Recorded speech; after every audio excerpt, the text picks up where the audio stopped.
Hey, what's up, cats and kittens? And shout out to all my Cerebralites. It is me, the Cerebral Diva, and I'm back with another episode of RealiTEA, and that's TEA because I give it to you scalding hot. So grab your cups, grab your saucers, gather around, people, and let's all partake in this libation of family hustle tea. But before you go another further, do yourself a favor, and while you're at it, do me a solid as well. Take a second and hit that subscribe button. And once you've done that, take another second and hit that tiny little bell so you can turn on your alerts and be kept in the loop. Having said that, we're going to talk about T.I. and Tiny. Yeah, they've been all over the media lately. Last week we saw a video where Tiny and T.I. were sort of acrimoniously or vociferously having an exchange about who cheated on who and so on and so forth. And now I guess we get to see the conclusion in this particular video. So here's what I'm going to do. Before I go on this diatribe, before I go on this rant, I want you guys to take a listen to the video. And then once that's concluded, I'll come back and give you guys my opinion about what we've just listened to. I want it my way. And we have an inability to compromise. But I want it my way. I want it to be beneficial to where we're trying to go, or as a whole. You know, it just doesn't make any sense to think that, you know, through a lifetime, you know, you won't change or people won't change. Do you understand that I was in my early 20s when you first met me? I was 22. Any man will attest to the fact that the person that they were in their early 20s and the things that they've learned through their late 20s to get to their mid 30s makes them a different person. That's funny that you say that, because it's a contradiction. I'm saying that you grow from it. But then when I grow from it, it's a problem. It's not what you signed up for. That's a fair point. That is a fair point. Ultimately, man, look, I think you are a phenomenal person. We've had some of the best times of our lives together, and it does not hurt or insult me that at some point you grew to this point and I grew to this point. I don't think it's either of our fault. So ultimately, ain't nothing else to do but split.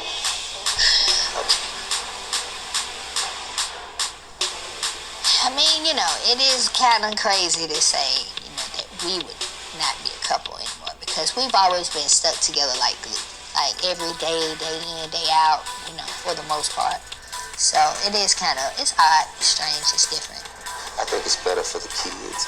I think that we're able to appreciate one another's strengths, accept one another's weaknesses.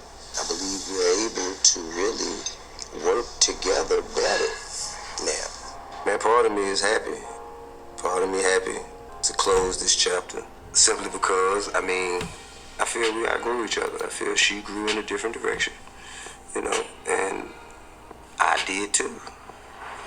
I will say, I think you're one of the best friends still that I have in the world. Cheers. Cheers. Here's to a new, fresh beginning. Okay, so what you just listened to was sort of T.I. letting Tiny down.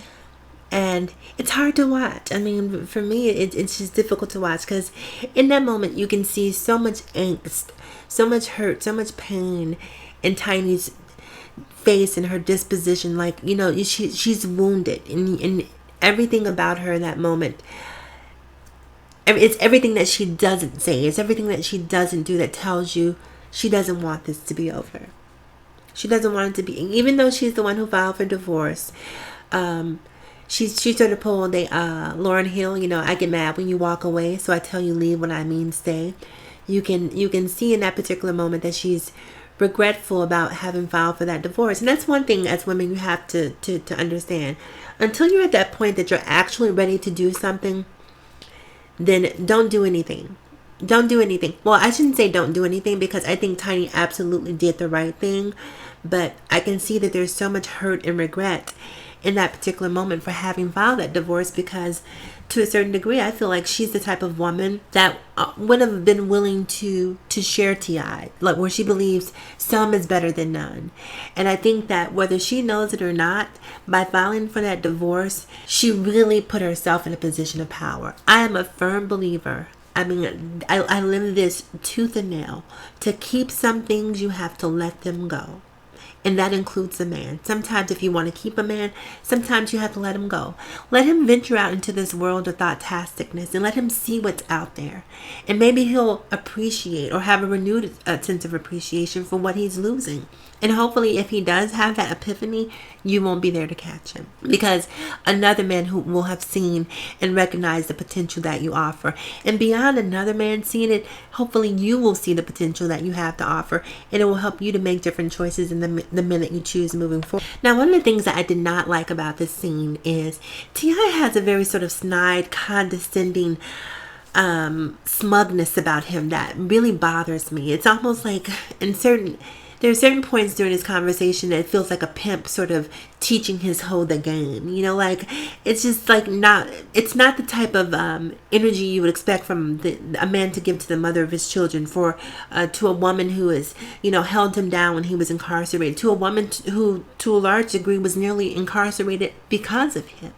You would expect for him to have a little bit more humanity in that moment, to be a little bit more emotionally invested. But once again, I think that he's sort of, playing to the cameras and not wanting his homies to see him appear a certain way. So he's not really giving her what he may perhaps give her in private. And so I guess to some degree I can respect that. But I hope, I remember I watched this episode. I don't think it was Fix My Life. I think there was some sort of seminar that Oprah and Iyanla was giving.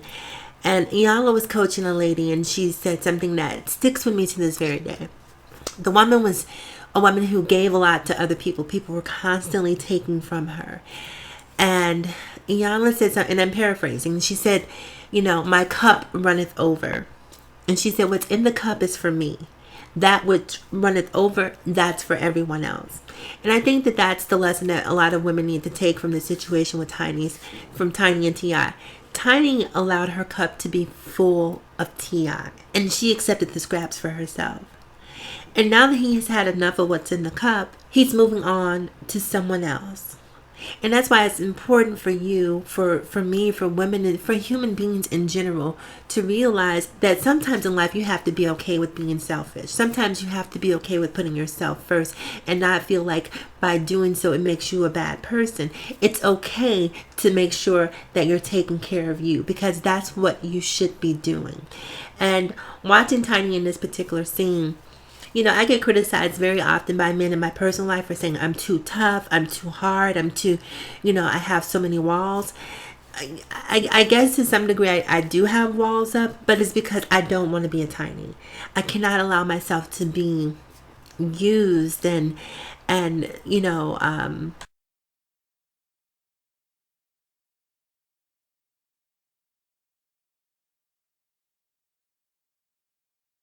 and tossed away as if I haven't been an equal contributor in this relationship. When Tiny and T.I. met, Tiny was the breadwinner. Tiny was the celebrity. And I mean, to some degree, she still is a celebrity.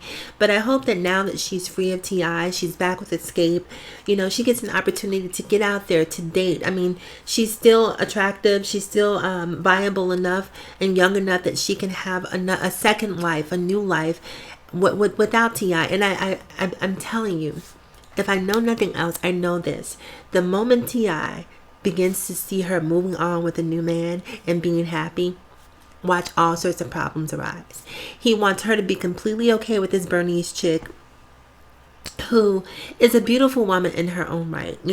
Like the one thing I don't want to do, and it's hard for me not to do that because I'm so team Tiny that I want to throw Bernice under the bus and talk about how she's not this and she's not that and she'll never be this and she'll never be that. But I don't think that really the common denominator is T.I. And so I feel like if any sort of acrimony is being leveled, it should be against T.I. and not against Bernice and not against Tiny. These two women shouldn't be fighting each other. T.I. is the one who put them at odds with one another. He is the one who created this situation, but for whatever reason, most of the time the women are at odds with one another and the man walks away scot-free. So as much as I want to say negative things about Bernice, I'm not going to do that because I don't think that it really does any good to help the plight of women, so to speak. So I hope that Tiny really immerses herself back into her own life, her own career, and I hope that a lot of women who are watching this really take away a lesson to take care of yourself, to live for yourself to some degree. It's okay to live for your children. It's okay to love and to support your mate, but at the same time, you have to take care of you. Don't be the one left caught holding the bag. Don't be that girl. Don't be a Tiny. And it's no shade to Tiny because I think Tiny was doing what she was taught. She's from the South. She's a Southern girl. Southern women are taught to be submissive and obedient and that sort of thing. But this is what obedience gets you. Dogs are obedient. As a woman, I don't have to be obedient to anyone. I am a free, independent thinker. I have my own thoughts, my own beliefs, my own values. No one dictates those to me other than me, and that includes a man. If we have disagreements or we're at odds, we can definitely have a discussion about that. But there's no man that I have ever encountered that is going to make me shift what I believe, for his convenience. So having said that, I'm going to get off this soapbox because this is one of those things that I could just talk about forever. I really think VH1 should definitely give Tiny a dating show. We need to see Tiny dating. Maybe she can bring on a couple of other friends and they can follow her and chronicle her as she begins to date and move on with her life. Every time, why is it that the guys always, we see the Game getting a dating show, we see Ray J getting dating shows, we've seen Flavor of Love. I think New York is probably the only girl that we've ever seen get a dating show. So I think we need to start a petition to give Tiny a dating show. Let's help Tiny move on and make sure that she doesn't revert back to T.I. So yeah, maybe we should start a petition and send it over to VH1. Anyway, you guys, that's it for me. So be sure to like, comment, subscribe, and share. Also, remember to follow me across all social media platforms: Facebook, Instagram, Snapchat, and Twitter. And as always, in closing, people, remember to live better, love harder, and think smarter. It's me, the Cerebral Diva, and I will talk to you guys again soon. Have a fantastic day.